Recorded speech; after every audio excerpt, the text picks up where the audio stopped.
Okay, right now, President Trump is on his way to New York for the Ryder Cup. He will be the first sitting president to attend the golf tournament between U.S. and Europe.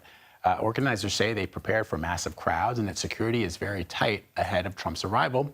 CBS News White House reporter Willie James is on Long Island, New York, where the president will be arriving in just a little while. Willie, let's start with the location. The president has made a point of attending these major sporting events. What's the goal here?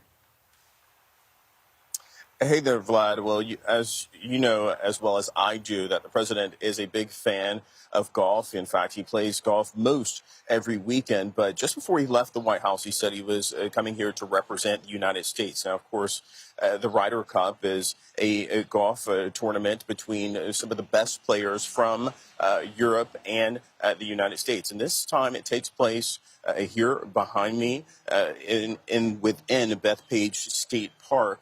A state park of New York, of course. And the president is coming here. We anticipate that he'll land in about an hour or so. And as you mentioned, security is tight. In fact, several of the roads are closed off. We've seen helicopters flying over, perhaps part of the security apparatus, when you have someone like the president of the United States attending this sport event. And I'll note, this isn't the first or perhaps the last sport event that the president will attend. He attended the U.S. Open, the Super Bowl, NASCAR events, you name it. The president wants to get a piece of the action with his own eyes instead of watching it on television. The clock is ticking, as you know, Willie James, on a potential government shutdown. We just heard from the president a moment ago. What did he say?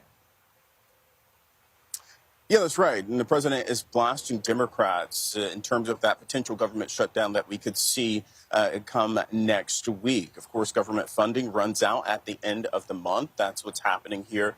And to kick the can down the road, Republicans proposed a continuing resolution to keep funding levels the same as they are until November 21st. That didn't succeed in the Senate. And the president is blaming Democrats for this potential shutdown. Listen to what he said.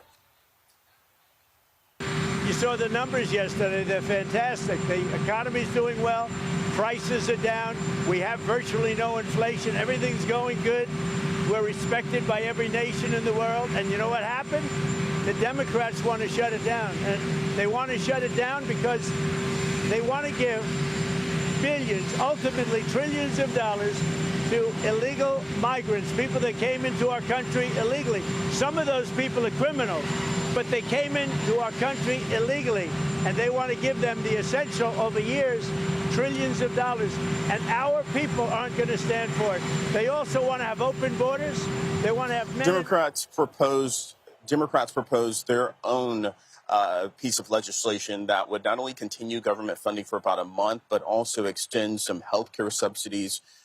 In fact, the Affordable Care Act health care subsidies, which end at the end of this year. Now, there was supposed to be a meeting, and in fact, Democratic leaders, Hakeem Jeffries in the House, and Minority Leader in the Senate, Chuck Schumer, demanded a meeting in a letter last weekend with President Trump to come up with a solution as to whether or not they'll be able to avoid this shutdown. But it's looking like that meeting will not happen, Vlad.